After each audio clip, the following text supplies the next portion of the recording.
sail into harbor and retract the cannons and the war flags. I feel foolish that I said I was going to Indy because I believed in someone else. Been around racing for a very long time, big name.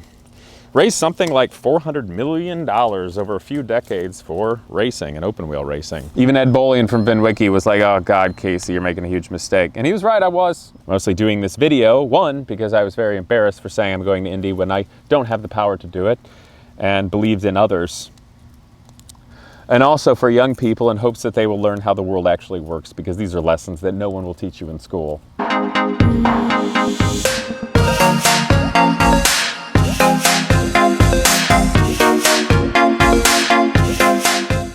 Well, tonight I wanted to take you to a very special far-off spot. I'm going to tell you the real story about what happened to me racing at Indy. Because just to tell this story is full of shark-infested waters. And I went out on a limb and said I was going to do something and made a huge mistake. And that huge mistake was relying on somebody beyond myself and what I can do. And now I was the one to look like a fool. So today, or tonight, I'm going to tell you the story, but with no names. And I know a lot of you are smart enough to figure out exactly who it is and who they are and everything that's going on. And I'm going to ask you to just leave well enough alone. Keep the information to yourself. Don't act. Don't say anything nasty. Just let it ride. Because we have bigger things in store. So about a year ago, I got connected with some people that historically have been very connected in the world of racing. I'm going to keep it slightly vague just to be kind, and I think you'll understand why as this goes through. Now, in doing that, that means you are now connected with other people, people that are potentially respected for many decades, longer than I've been alive in racing and world and business.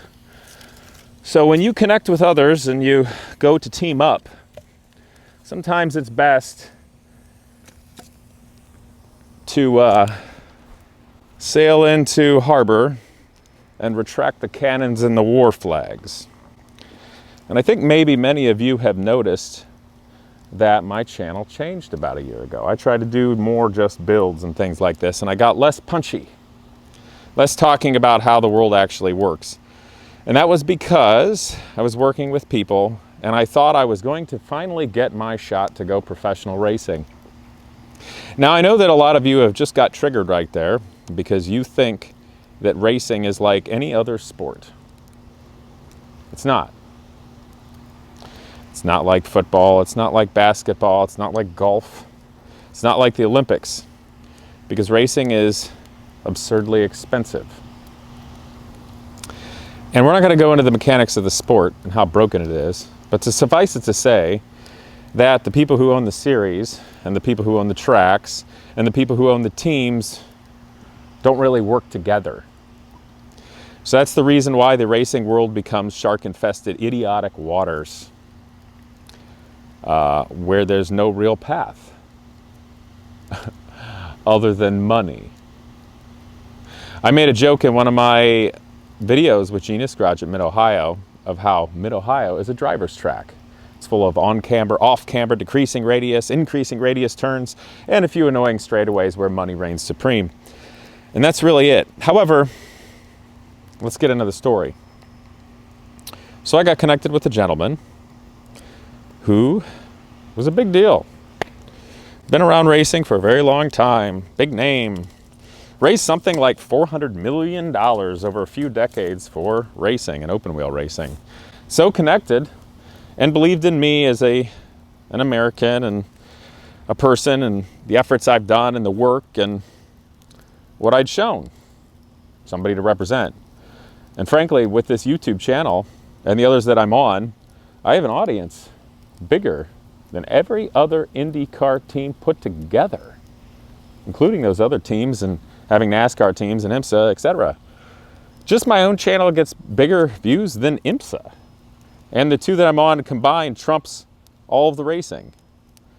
So you'd think that would make the perfect opportunity for someone to finally have their shot, because after all, racing and the sponsorships for people to go racing exist because people are allegedly watching the racing. And it makes monetary sense and financial sense for businesses to advertise with cars and teams to go racing. So naturally, I thought I had a leg up.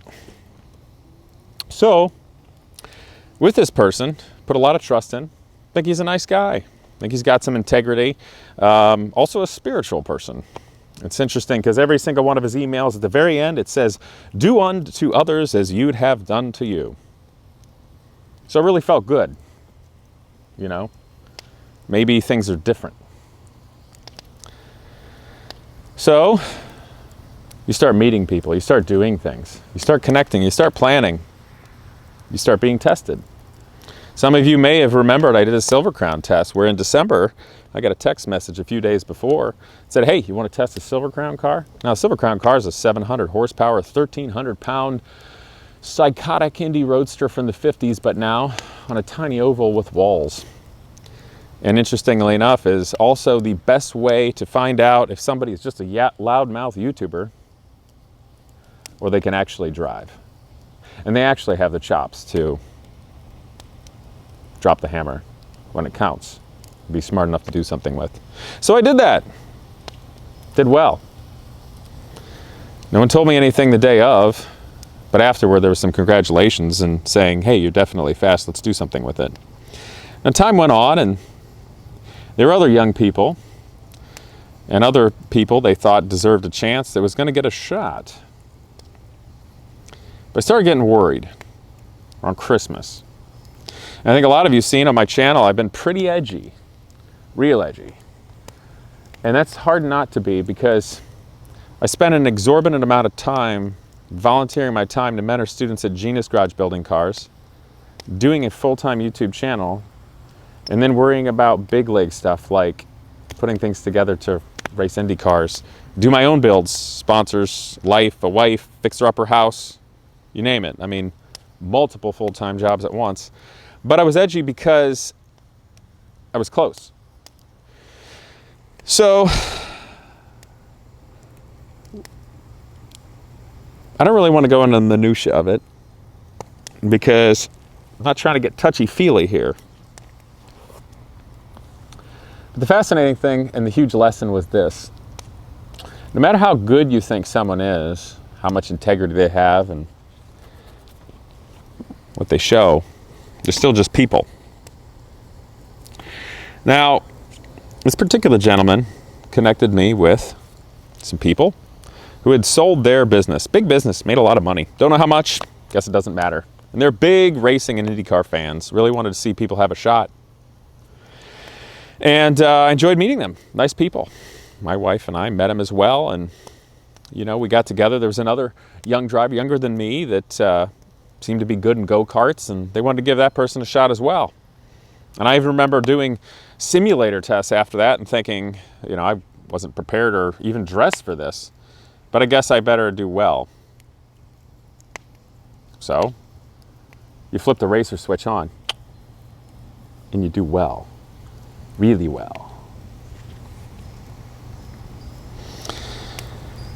So time goes by, and I'm talking to the guy that's representing me, you know, the big dog from so many decades of racing.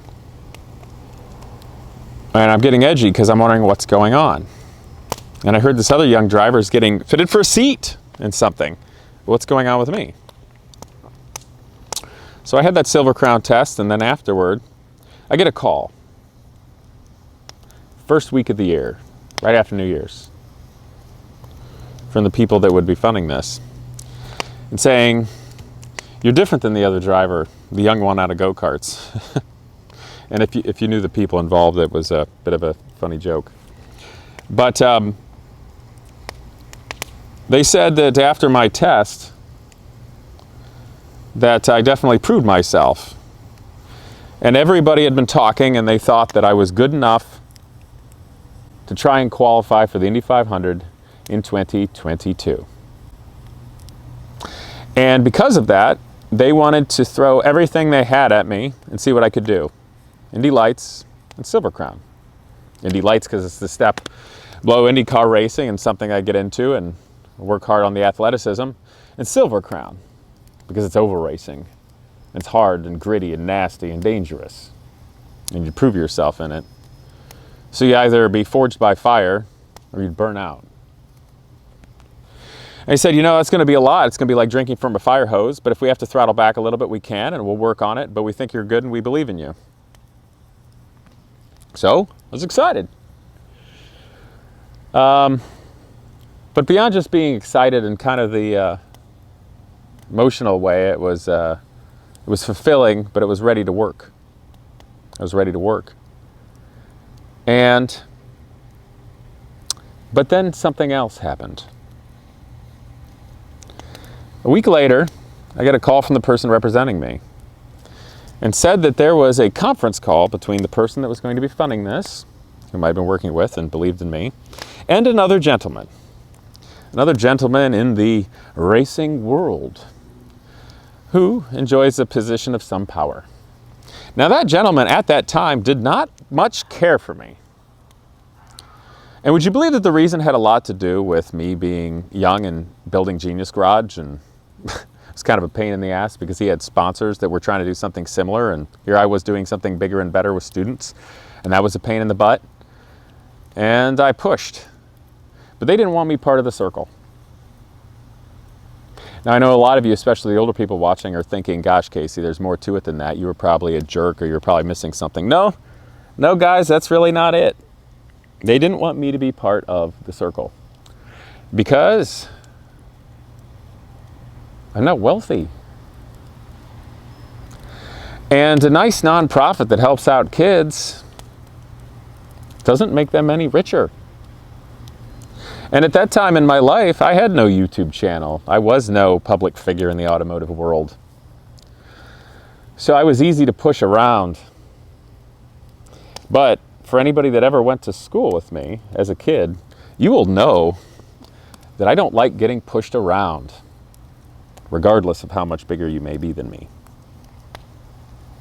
So I kept pushing and pushing and pushing for Genius Garage and the students. And I was annoying to them. And one day I told a VinWiki story about how I thought we were getting mistreated. And they didn't like that.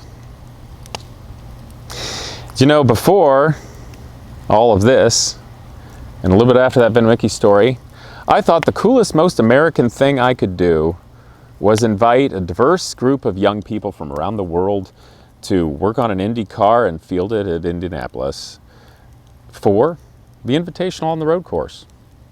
And I did a video. It even got shared by a few magazines, I think maybe Road and Track and Auto Week, I'm pretty sure. And shortly after that got shared, I got called by somebody who didn't like me doing that. Now, I didn't know why. Maybe it was because it didn't like the idea of a diverse group of young people from around the world. Could be that. Don't know. Maybe they just don't like me. Maybe it was just annoying that I was the one starting to get press.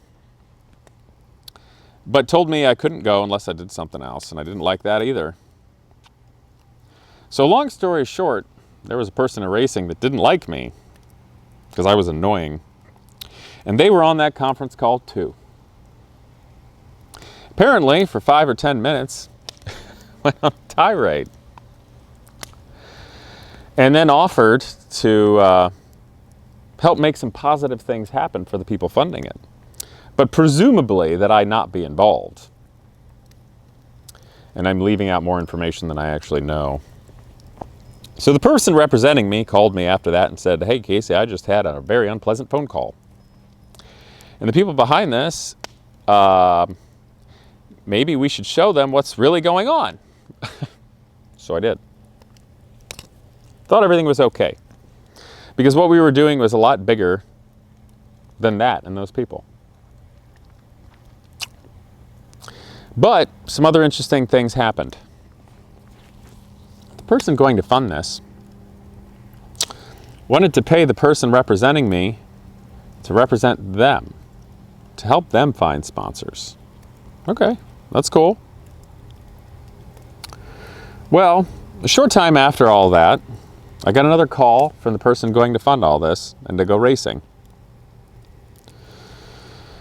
And they talked about it.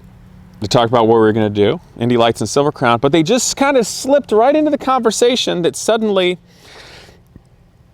I would be responsible for half the money to do so. This is the last moment for that. It's unrealistic, and never once was that spoken about. And I said toward the end of the call, letting him speak, I said, hold on, I think you just mentioned this. That was never spoken about. To which, of course, they said, well, it just came up. Now, for any of those of you who's been in a corporation, or maybe a group of people, club, organization, and they don't want you around anymore, but they can't really fire you because they'd be the bad guy, what do? They restructure it so you leave. And that's very clearly what that was, but there was something else to it. There was something much worse. The person who I believed in, for the sponsors, and pardon me, I don't want to make this mic crackle. The person who was representing me, you know, the email guy, do unto others as you'd have done to you. He tells me he's going to be working for them and going to be getting sponsors for them. Okay, that's cool. And after I got the phone call from the people funding it that I would be responsible for half the money, I told them, you know, this is ridiculous. Like, what are we doing? I mean, if it's a money thing, why don't we just do less racing and make that work? And you know, with the exposure I have on the YouTube channel, we'll be able to get more exposure than they could anything else for the other young driver. And that was a big part of it, is that it was all a team with the exposure I have to help the other young driver in the whole thing. Obviously being good enough to go somewhere. But this is where it got fascinating for me. So the person representing me told me how he didn't think the people who were funding it were very good people anymore. Boy, they're really showing a new side. I don't actually know if he felt that way or was just that's what he was telling me. And he told me he thought I should quit. I should just back out. Based upon the fact that they changed it and it was too late and there was nothing else to do, that seemed to make sense. So I took the advice of this person that had been racing for many decades. But then something hit me. Because I thought, oh, that's okay. We'll just connect with another team. We'll do something else. With the exposure we have, we've got something going on. And I said that to him. I said, okay, well, what's the plan? Where are we going from here?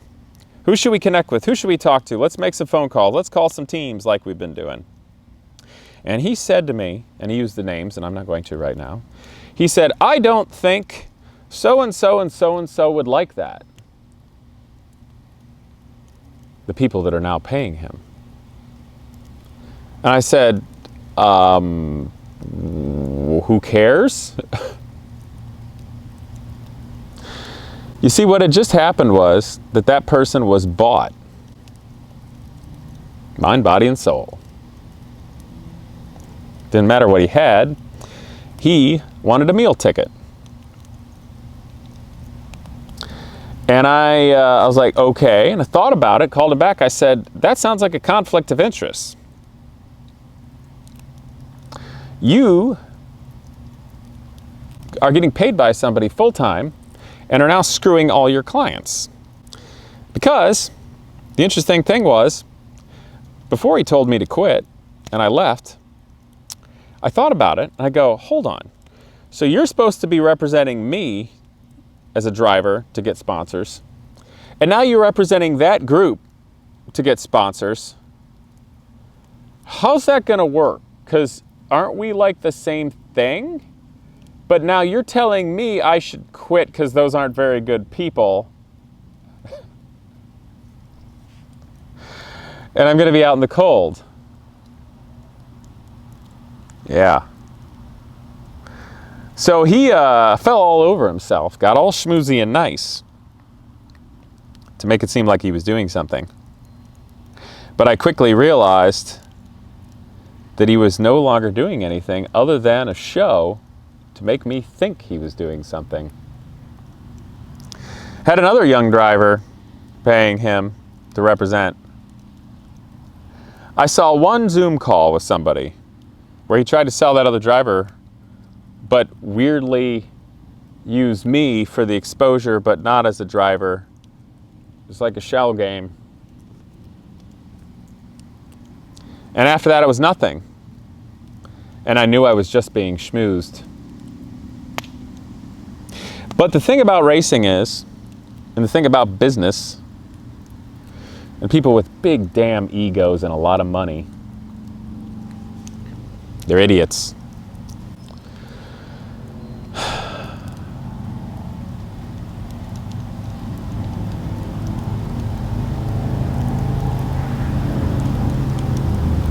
Problem is with that, you have to make a choice. Are you quiet and play nice and hope it goes well? Or do you put up a fight? Funny thing is, in the past, I'd put up a fight in the past when I thought I was getting screwed over. When I thought Genius Garage was getting screwed over. And it was the right thing to do. People saw that and supported Genius Garage and me. But in the end, the perfectly placed, nasty person can screw you over. And even your silly little childhood dream of racing just because you're good at it. And buy out somebody that was representing you, that you can't afford to buy out better. Which is also a bit sad if you were to think about it, because this person that represents him with so much integrity, and every single email ends with, "Do unto others as you'd have done to you." It's either bullshit, or if that's the way he wants to play it, I guess that's the way life will play it. You see, the person that got bought out that no longer represents me, I think is a nice guy. And I was even so much as a fool to speak highly of him in a past video, which I won't take down. And I would appreciate that you all not try to track him down and say nasty things. Mostly doing this video, one, because I was very embarrassed for saying I'm going to Indy when I don't have the power to do it, and believed in others. And also for young people in hopes that they will learn how the world actually works, because these are lessons that no one will teach you in school. But that's what his email said. The biblical thing. And you see, in the past he had been very successful in business. Actually became a rather wealthy man. But he got screwed. And is no longer a wealthy man. And after working around and seeing it and seeing how people do it and how they can buy it, leaves you questioning. Because recently I saw that person speak on a video, and everything he was saying was a lie. I can't say who or why because I don't want to disparage it. I want other young drivers to have a shot, even if that means I don't have one. But he was lying and he knew it. So I wonder, did the end of that email, "Do unto others as you'd have done to you," did that really mean to him it's okay to do to others what you had done to you? And it really just comes down to money. See, the thing about it is, I don't care very much about money. Because, me as an example, and I think a lot of you, whether you're broke, middle class, rich, filthy rich, or stinking stupid wealthy, you're the same person. You have the same core values, the same integrity, and you're going to work exactly the same way. But the sad fact of the matter of the world is, when people are hungry or they lose it all, sometimes you see how strong their integrity really is. That's when you find out their true core values. This isn't the only time I've been burned by people like that. And it's probably the reason why a lot of you more perceptive people see that I am edgy.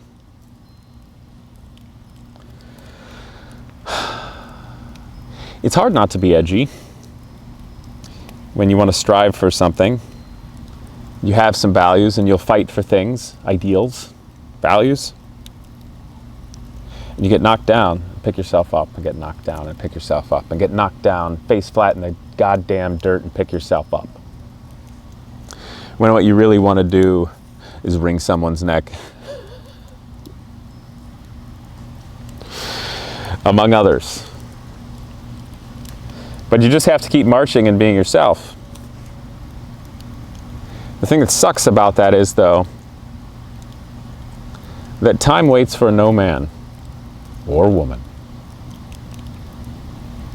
It keeps going. And eventually, chapters in life close. I don't know if I will ever have an opportunity to race at that level again. And that bothers me, because that was my dream. That was the thing that I've always been best at and loved the most. And I don't have the means to race on my own at any high level like that. I don't have the means to challenge myself in the sport I love on my own. So what do you do?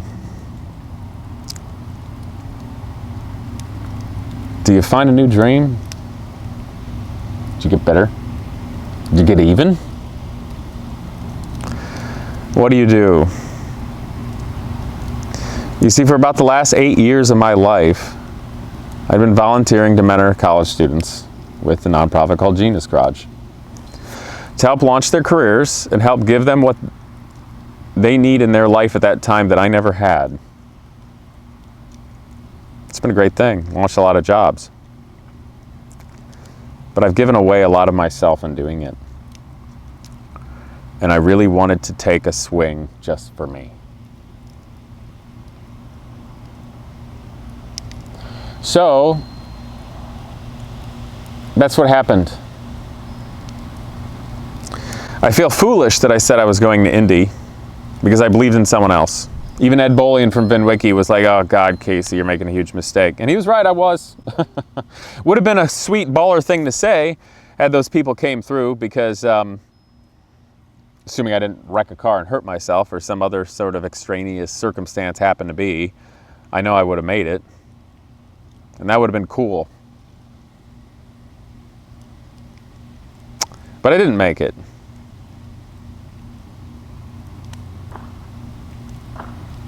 You know, I think the one thing I despise the most is weakness of character.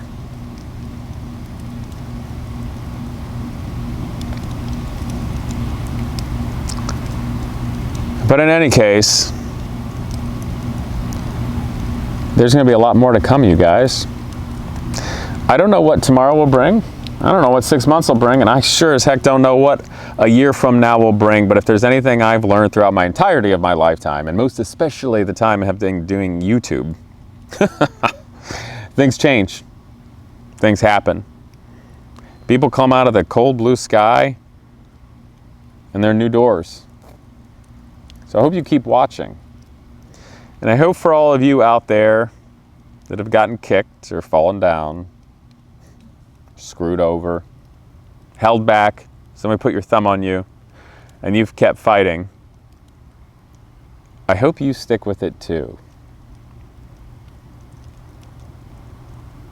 There's always a better dream.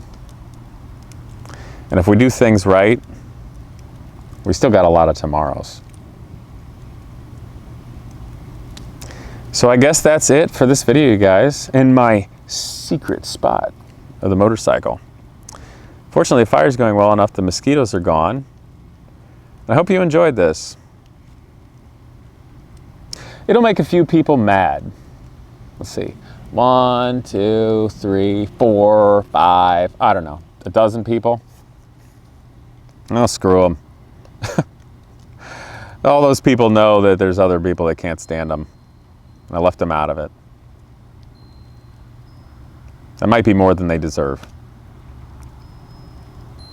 But I wish them well too. If life's hard enough for them that they have to play those kind of games, well, I guess life's pretty hard for them. I'm going to enjoy this fire. I hope if you are not already, you subscribe, click that bell. The YouTube algorithm's kind of dumb. So if you want smart stuff, you got to click that bell. And I look forward to see you guys next time. Well, a huge thank you to Crushproof Tubing Company. Since 1949 in Macomb, Ohio, they've been manufacturing custom rubber and plastic tubes for every industry imaginable. No tooling or mold costs, fast and free custom samples, and American-made quality is what sets them apart. But for me, I'm most excited about their exhaust evacuation kit. Different modular pieces and their convoluted custom hoses make it so that I can adapt any car, truck, or motorcycle with an internal combustion engine to get those exhaust gases out of my shop so I can keep working in safety and comfort. But beyond just that, they build a variety of hoses for a custom OEM world. You'll see stretchable drain tubing and bellows, as well as agriculture, medical, and military. So again, guys, Crushproof Tubing Company, crushproof.com, and go down in the description below to see where to get your free samples for industry or your exhaust tubing.